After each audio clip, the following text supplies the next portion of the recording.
Hello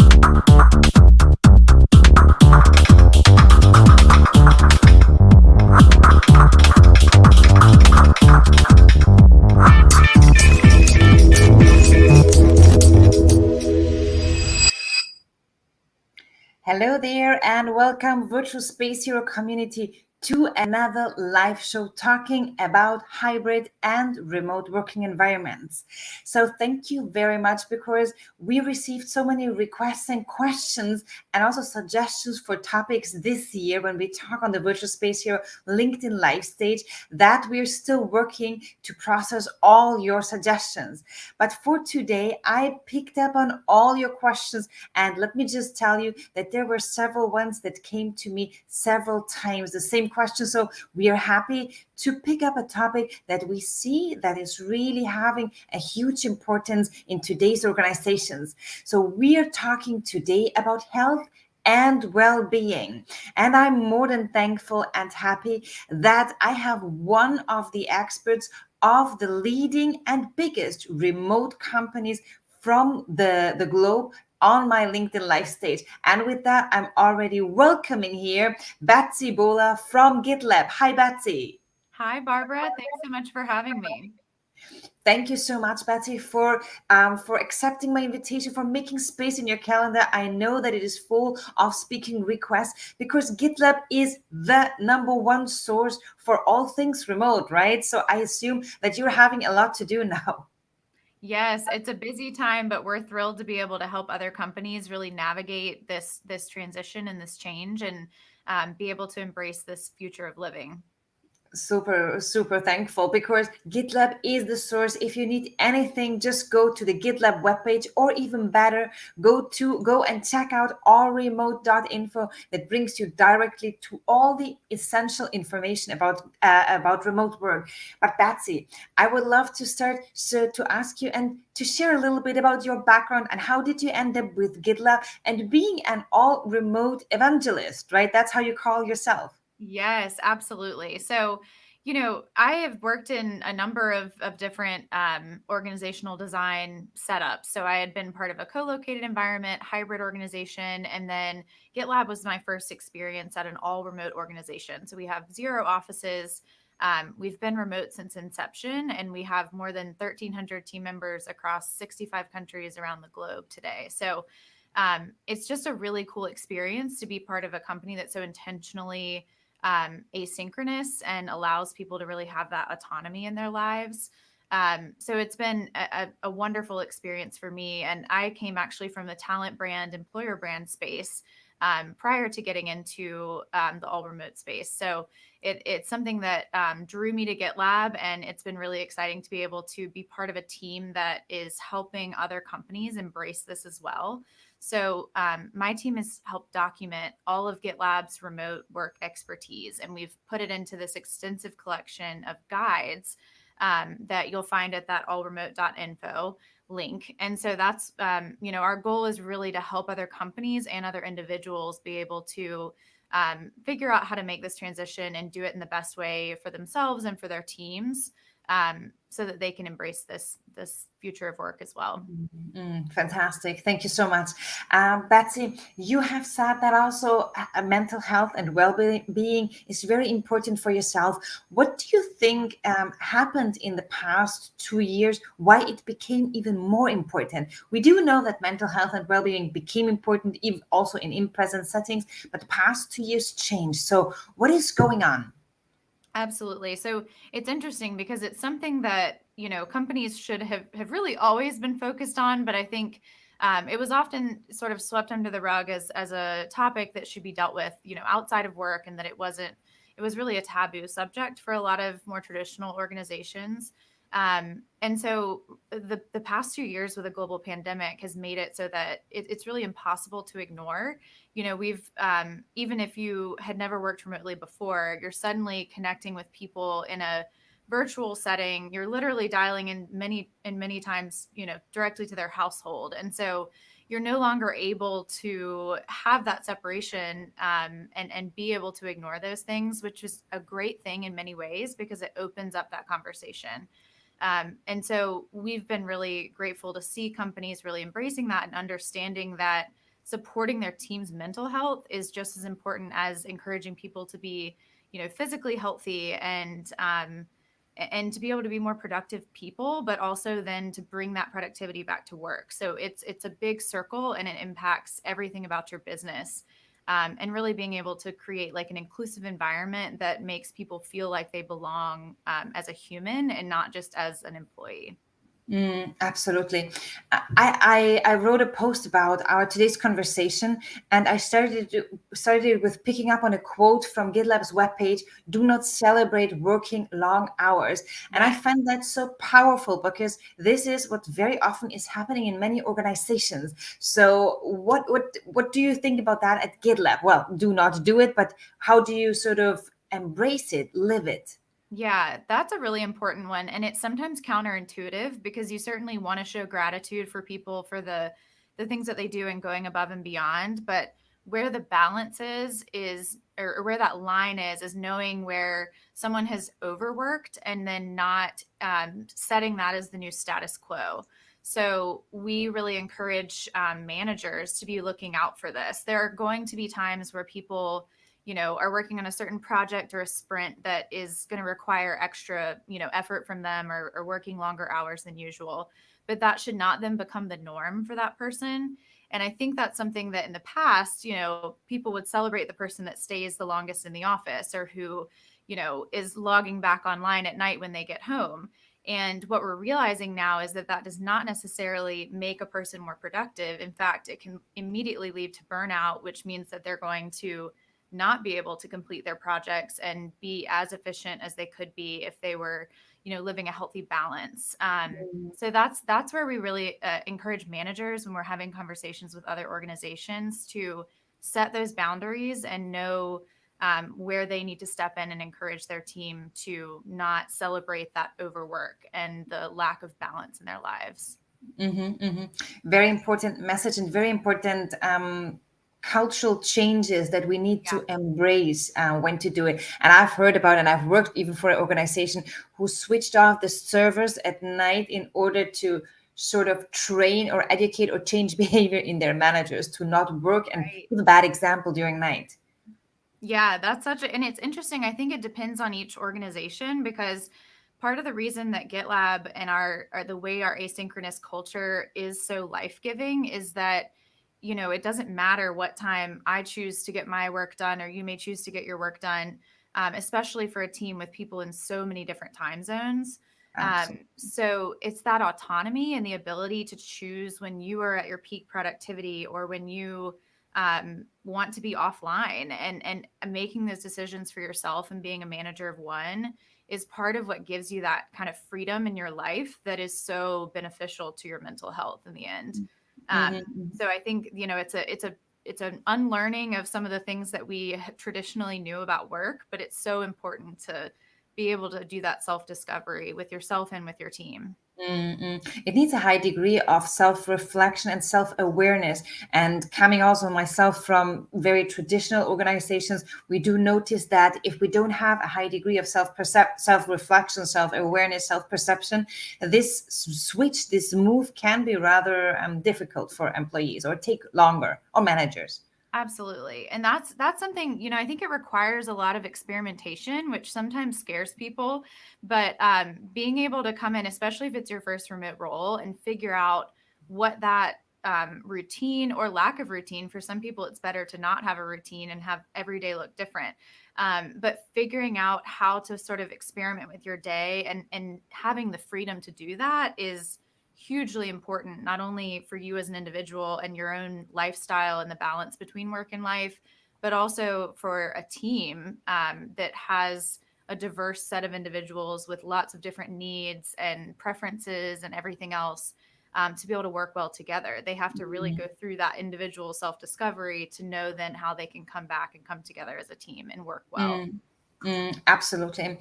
So we already said that, well, working remotely or working from home, from wherever you want to work from, and not being directly physically connected with your team on a regular basic physically in the same space, it can sort of be difficult and also affect your mental health and your well-being. But we also do know, and let's maybe start with the bright side of remote work, remote work has many positive aspects also when we talk about mental health and well-being. What do you see happening in the workforce here? Yeah, there are so many benefits to it.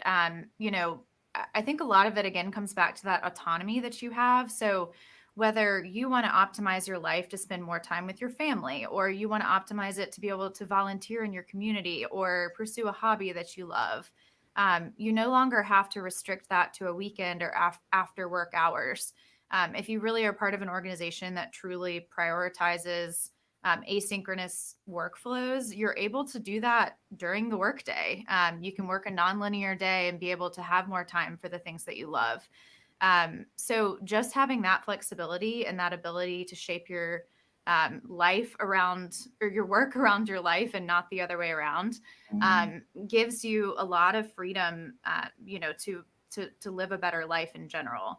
It Mm, also enables people to live in places that are better for their health or their well-being, or to live closer to family and not have to live in a, tech hub to pursue a tech career, for example. So mm, I've seen this in my own life. Like I'm able to live close by my parents. I have an aging father who has lots of health issues, and the ability for me just to sign off when I need to and throw a, away message on Slack and not have to feel guilty about stepping away from work in the middle of the day is just so life-giving, and it's time that you never get back. So I think it's going to be applied differently to each person and each team, but it mm, comes back to that, less interruption stress, less stress of having to figure out how to balance work and life and the things that you truly prioritize. mm, And you get to make those decisions. So it's mm. very freeing. Mm.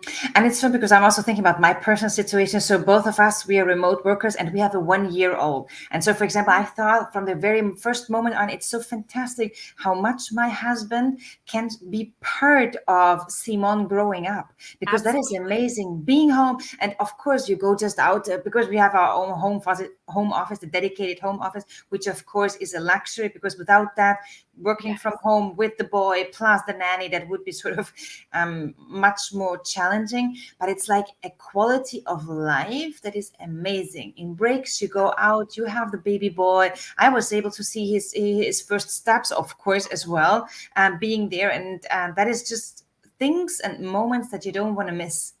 Absolutely. And the fact that your career can give you that balance is huge. It's life-giving, and it's something that shouldn't be the exception. It should be the norm. So we hope to see that catch on more, that you can have this career and these great opportunities and also have that life balance worked in between.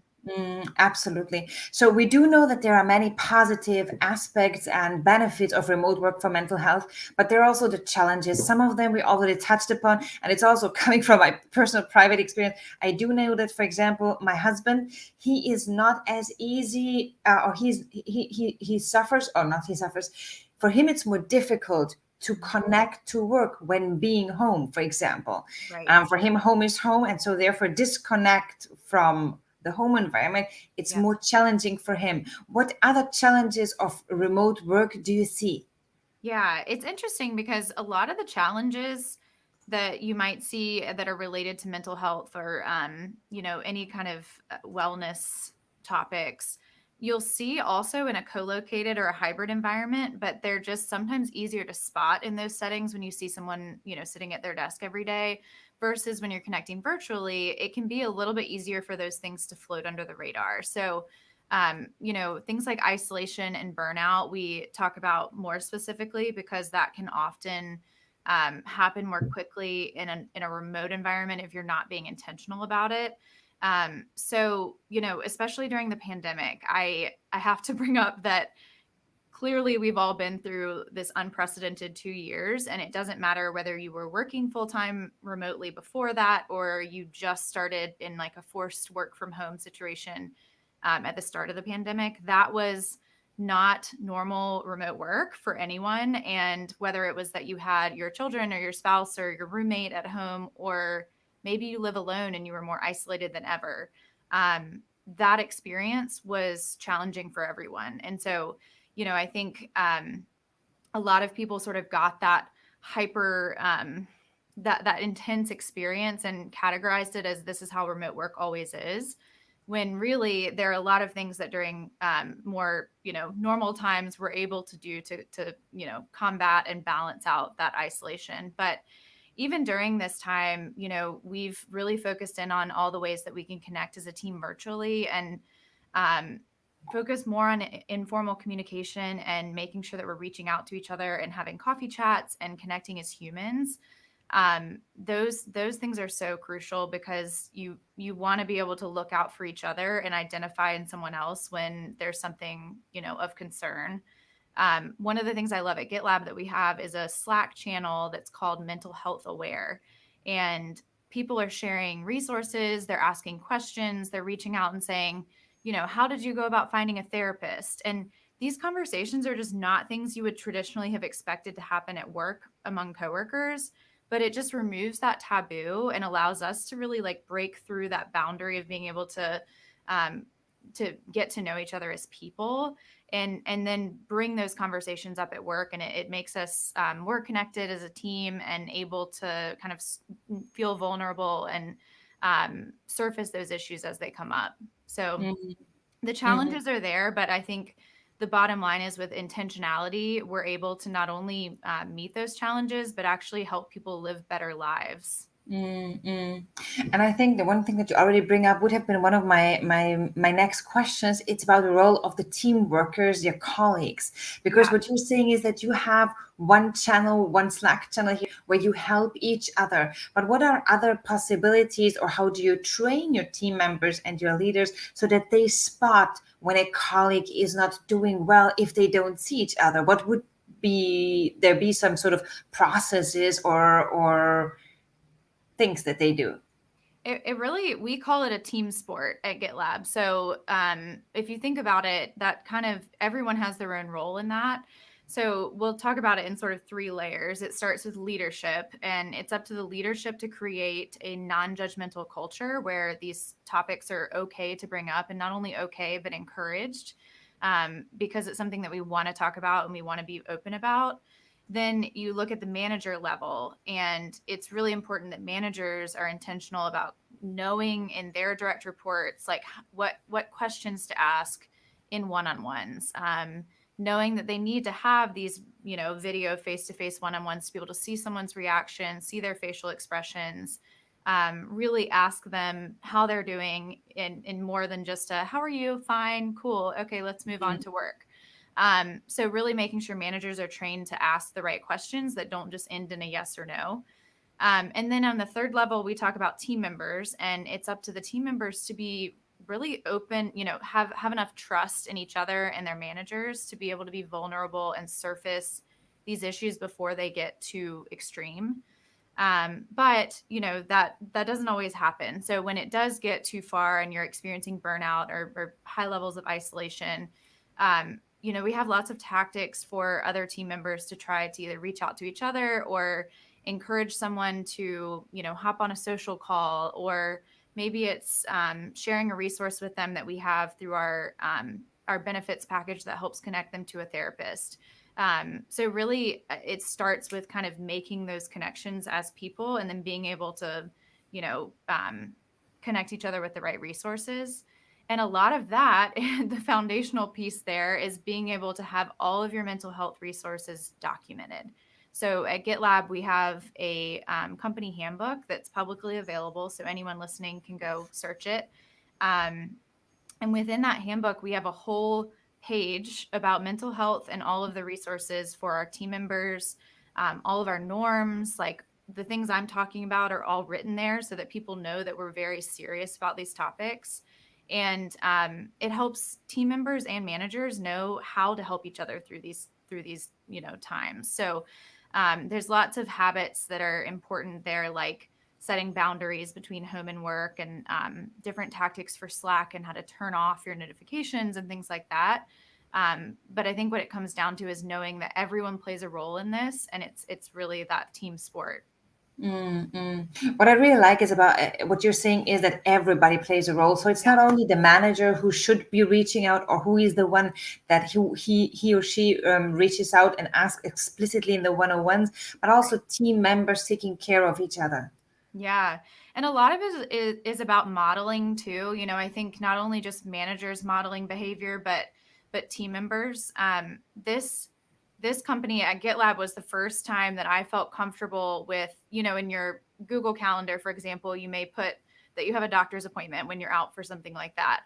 And this is the first place that I have felt comfortable having my therapist appointment regularly public for any of my coworkers to see. And it's because the leadership and the managers have all made it such a topic that is just as comfortable to talk about as going to your dental appointment. So I just think, being able to really cultivate that kind of environment where people know that they're safe and they can bring their full selves to work goes a long way in building that trust and culture that you want to achieve. I totally can imagine that. Yeah. You were mentioning one thing as a tool that managers are using. Those are the one-on-ones. You already mentioned that, of course, managers need to be trained or at least get some ideas on what questions they can ask so they don't get just a fine or a yes or no answer and so on. So to dig deeper. Yeah.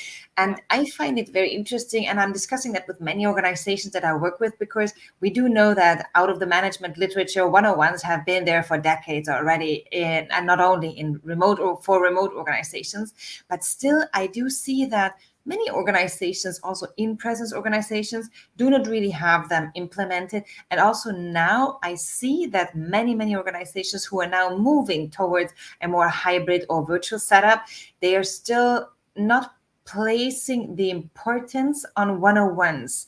Yeah. Maybe can you let us know a little bit about the importance, or how do you suggest your managers to look at one-on-ones or to use them?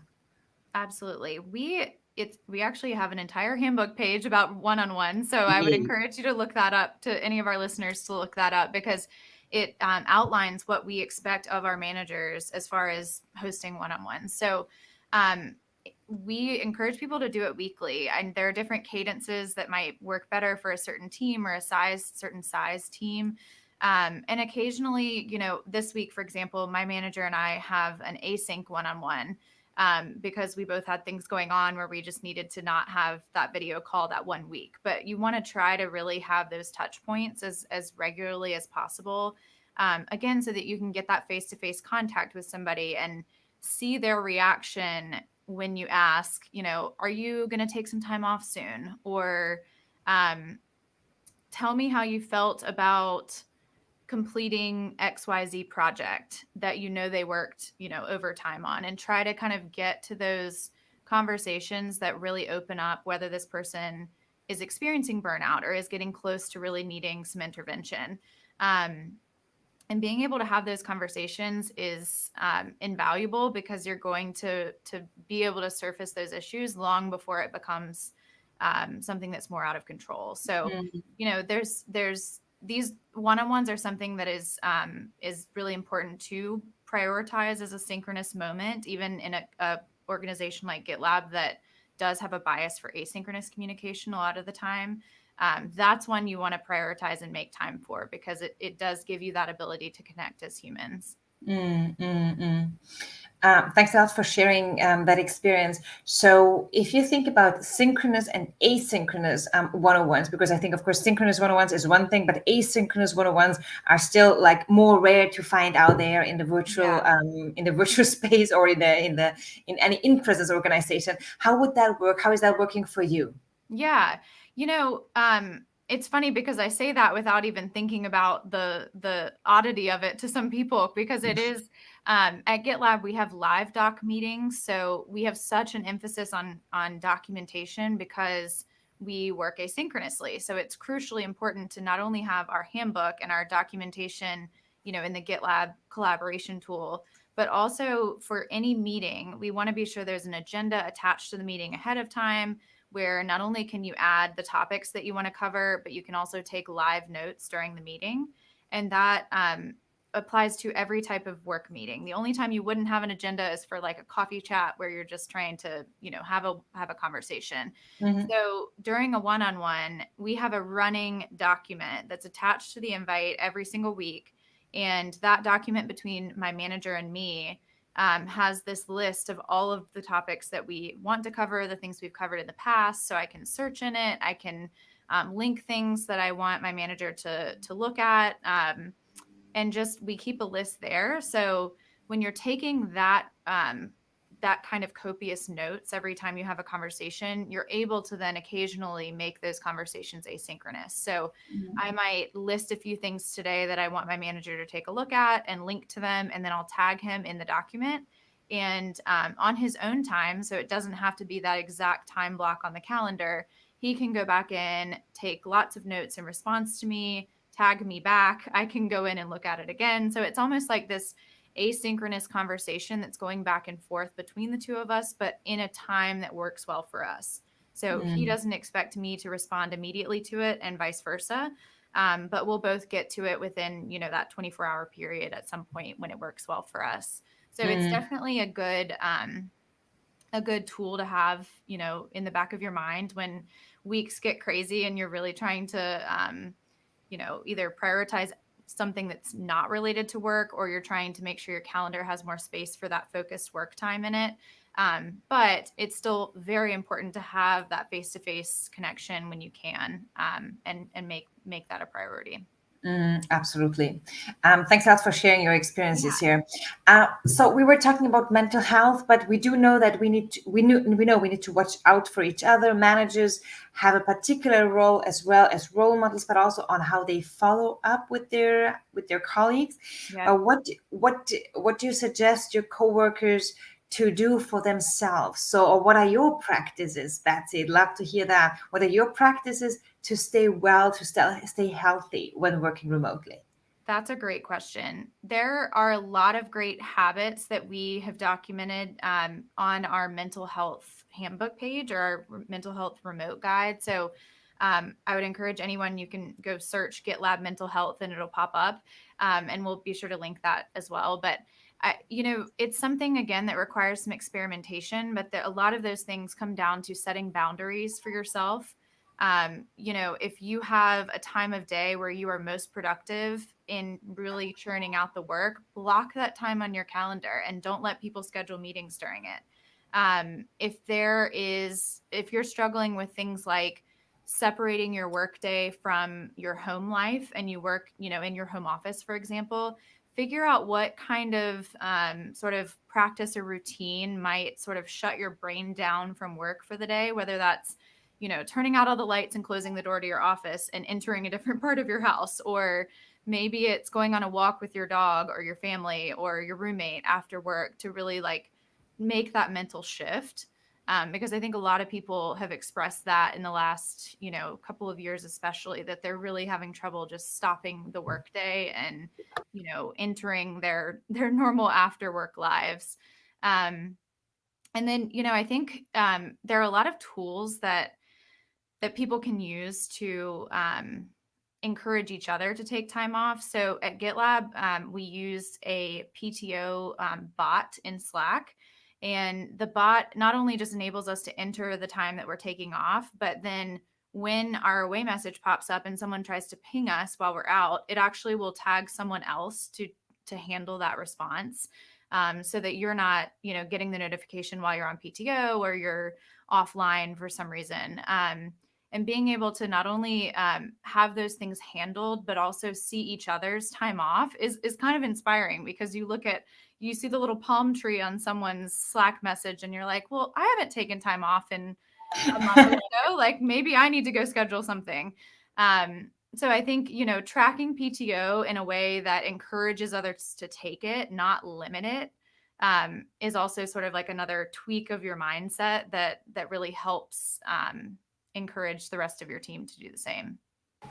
And I think the examples that you said about how to separate work and home when working from home, I worked out with a manager. I worked out a strategy because it was a manager, a male manager, and he was really struggling because he was using the same computer for working from home and also his private things. And in Right. his case, we opened up a different. We used one browser for work, the other browser for private things, and it worked perfectly. And it's So just something smart. that came out of him. He said, like, well, I'm using always Google Chrome because company is based on Google product. And then Yeah. he started using just another browser for his private activities on the computer. And it worked perfectly for him to Yeah. separate when he was working on the computer, work and private stuff.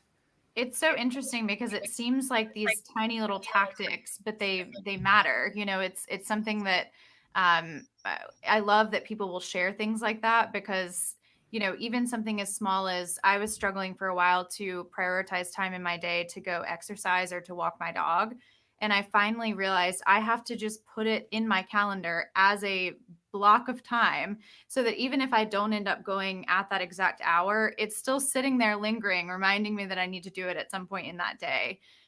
So I think these kind of tricks and tips that we use, you have to really experiment and figure out what not only works best for you, but share those things with other people. And that's why I love things like our mental health aware Slack channel, because we're tossing around tips and things like that really you wouldn't often talk about in any other work setting, but it allows us just to be better employees and better people for our families and our friends outside of work too. Absolutely. And what I really like is when people themselves come up with those ideas. So the two browser thing, it was just fantastic, and it really helped a lot to get better or to be more productive for him. There's Yeah. one more thing that I'm just thinking about. Another client of mine, we switched off all the notifications because she was so easily distracted when working, and we do know that notifications are like hell for any kind of sort of being focused work. But there's one thing that she found, an app that reminds her, for example, of some small physical activities: standing up, watching, blinking with the eyes, drinking some water, all those Yeah. basic things that sometimes we forget when we're in a deep focus session, maybe. And it helped her a lot by installing that app. And I think even Google is doing it. When you have a Google extension, you can sort of have those small reminders then at the end that help you to be more productive and healthy because you drink water, you stand up, and those things. I love that. There really are so many tools now. I think that's a huge benefit of, all of these people working from home and really trying to embrace remote and hybrid work, is that they're realizing where those gaps are and creating solutions for it. So we have tried to keep a list of some of like our mental health tool stack on that mental health guide page. So listeners can definitely check that out as well, and even make a suggestion for us to add something new to it, because we always love hearing about these new things. Yeah. I always laugh too. There, one thing that helps me a lot is just having a dog, because if you've been sitting at your desk for too long, they will remind you to get up and play with them or take them outside or something like that. So I have to say, on my days where I am a little bit less likely to stand up, I'm not able to get away with it. So I totally can imagine that. And that's yeah, also why in an in-present setting, even then, dogs have a very particular energy when they're yeah, even brought to an office. So even though for you in your case it's a remote work, but still in in-present settings, they also have a very positive influence on coworkers. absolutely. Betsy, I would love to have, I want to pick up here one question. So it's a question about the main challenges coworkers have in terms of communicating with the manager. So how is this handled at GitLab? What do you think are the main challenges, even though you're sort of experts in the virtual communication area, but still, what are challenges that you're also still facing? That's a good question. So, it comes down to also sort of getting to know each other, and having that foundation as people, so that you're able to better understand each person's communication preferences and the ways that they prefer to communicate. So we often will have people create what we call a README document, which is sort of like the bio for them at work, and it may go through things like how do I prefer to communicate? What type of, communication practices are best for me, that kind of thing. And then you can have a conversation about it. So I know when I joined my current team, my manager was very clear to have those questions listed on our one-on-one document. And we were able to go through, in a one-on-one, what was I looking for from him as a manager, and what would be most productive for me, how we could best use that time together to help unblock me and be able to be more efficient throughout the week. So opening up those conversations and not just assuming that every person communicates in the same way or has the same even learning preferences or learning, styles is really important in really every type of setting, but especially a remote setting where you may not interact with that person, at the water cooler is always the example people give, that you're actually able to really get to those, learning styles faster than you would in a co-located environment if you make the time to prioritize asking those questions. For communication in general, we also have lots of our guidelines that are clearly documented in our communication page in our handbook. So I keep talking about our handbook, but that is so important for really any organization to have all of those norms listed out so that there's no unspoken rules. People can link other people to it to sort of hold each other accountable for how we communicate with one another. But definitely for that manager and direct report relationship, breaking down those walls and asking the right questions can really go a long way to building trust with your team, and then being able to just know exactly how that person will operate best. And I think it's a beautiful last note or last comment also here for the show is it's all about transparency and being intentional, because the handbook that you're referring to is of course always it's about explicitness, explicit communication, explicit rules, and transparency in the organizational context. And we do know that transparency creates a psychologically safe environment. Psychologically safe environments, you feel less burdened, less stressed, because also in transparency, even though we don't believe it, or we might not believe it in a first moment, is something that creates stress in our employees and our coworkers.